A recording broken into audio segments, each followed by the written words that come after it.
मनुष्य तन मिला कि इस तन में हम गुरु महाराज को धारण कर सकते हैं। पहली कृपा तो ये मनुष्य तन है।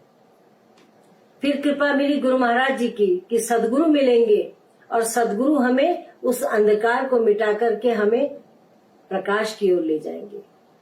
और चौथी कृपा क्या है? हमारी हम पर ही है। हम ही अपने आत्मा के मित्र हैं और हम ही अपनी आत्मा के शत्रु भी हैं। अगर हमने इस मानुष चोले में उस अध्यात्म के ज्ञान को समझ लिया तो हम अपनी आत्मा के मित्र हो गए, जो आत्मा परमात्मा का ज्ञान दिला।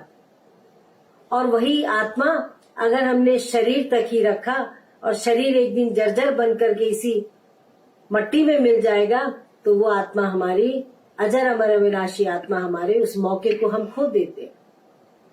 क्योंकि संत कहते हैं जब स्थिर होती, जैसे चक्की है, चक्की के पार्ट घूमते रहते हैं लेकिन कील जो है उसकी धुरी जो है वो स्थिर होती है, ऐसे ही हमारा शरीर भी है।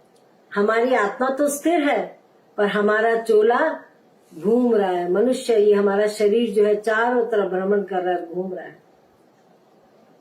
लेकिन जिस तरह चक्की में हम जब दाना डालते हैं और धुरी से वो मिल जाता है और अपने अस्तित्व को समाप्त कर देता है, तभी वो आटे का रूप लेकर के बाहर निकलता है। ऐसे संतों ने इस मानुष चोले को भी एक चक्की का रूप दिया है कि शरीर तो चलायमान है लेकिन नाम जो है वो हमारे अंदर हृदय में है।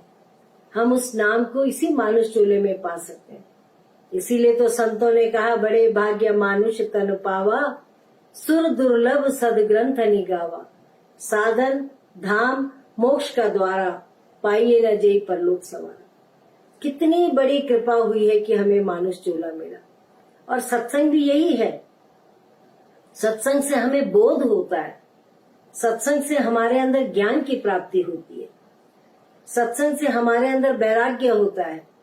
जब हम देखते हैं कि बड़े बड़े महान पुरुषों ने, बड़े बड़े महान संतों ने अपने सही अस्तित्व को मिटा करके और भगवान के चरणों में शरणागत हो गए। और जब शरणागत हो जाते हैं, तेरा तुझको अर्पण क्या लागे मेरा, हम सब कुछ समर्पित कर देते हैं। जिसके अंदर समर्पण का भाव होगा, महान पुरुष की कृपा भी उसी पर होती है, भगवान की कृपा भी उसी पर होती है। पिछली बार भी हम लोगों ने सुना है, ऐसे संकट